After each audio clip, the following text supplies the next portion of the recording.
नमस्कार दोस्तों, आपका स्वागत है हमारे भक्ति चैनल में।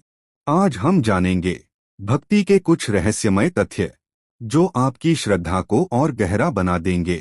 भक्ति सिर्फ पूजा नहीं, ये आत्मा और परमात्मा का मिलन है। तो चलिए शुरू करते हैं। भक्ति के अद्भुत रहस्य। फैक्ट 1, भक्ति का मतलब सिर्फ पूजा नहीं। अक्सर हम सोचते हैं कि भक्ति का अर्थ है मंदिर जाना, मंत्र जाप करना या पूजा करना, लेकिन असली भक्ति का अर्थ है पूर्ण समर्पण। जब हम अपने अहंकार, अपनी इच्छाओं और अपने भय को भगवान को सौंप देते हैं, तभी शुरू होती है सच्ची भक्ति। मीरा ने कहा था, मैं तो सांवरे के रंग में रंग गई रे। भक्ति तब होती है जब भक्त और भगवान एक हो जाते हैं। फैक्ट 2, प्रेम की शक्ति। भक्ति की असली शक्ति है प्रेम। राम हो, कृष्ण हो या भोलेनाथ, अगर भक्ति में प्रेम नहीं तो पूजा अधूरी है। राधा का प्रेम, हनुमान जी की निष्ठा, माता अन्नपूर्णा का स्नेह, इन सबका सार है। प्रेम ही परम भक्ति है। फैक्ट 3, कर्म और भक्ति का संबंध। कई लोग सोचते हैं कि भक्ति करने से कर्म की जरूरत नहीं रहती, लेकिन श्री कृष्ण ने गीता में कहा है, कर्म करो, फल की चिंता मत करो। भक्ति का अर्थ है अपने हर कर्म को भगवान को समर्पित करना।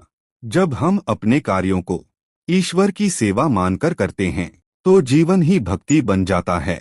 सच्चा भक्त वही है जो कर्म में भी भगवान को देखता है। फैक्ट 4, भक्ति और ऊर्जा। भक्ति केवल भावना नहीं, यह ऊर्जा है। जब हम भजन सुनते हैं, मंत्र जपते हैं या ध्यान करते हैं तो हमारे मन की तरंगे शांत हो जाती हैं। वैज्ञानिक दृष्टि से भी यह सिद्ध है, भक्ति से मन और शरीर दोनों में सकारात्मक ऊर्जा उत्पन्न होती है। भक्ति आत्मा की शक्ति है। फैक्ट 5, नाम स्मरण की शक्ति। सबसे सरल भक्ति है नाम जप। राम, कृष्ण, हनुमान, इन नामों का स्मरण मन को तुरंत शांति देता है। तुलसीदास जी ने कहा, राम नाम के हिये सम सम नाहिं। नाम में ही ब्रह्मा की शक्ति है। सिर्फ नाम जप से भी भगवान हृदय में बस जाते हैं। भक्ति कोई अलग साधना नहीं, ये हमारे जीवन का सार है। जब हम सच्चे मन से प्रेम, समर्पण और विश्वास रखते हैं तो भगवान स्वयं हमारे पास आते हैं। दोस्तों, अगर आपको ये भक्ति के रहस्य पसंद आए हों तो वीडियो को लाइक करें और कमेंट में लिखें जय श्री राम या हर हर महादेव। फिर मिलेंगे अगले दिव्य ज्ञान के साथ। जय श्री राम।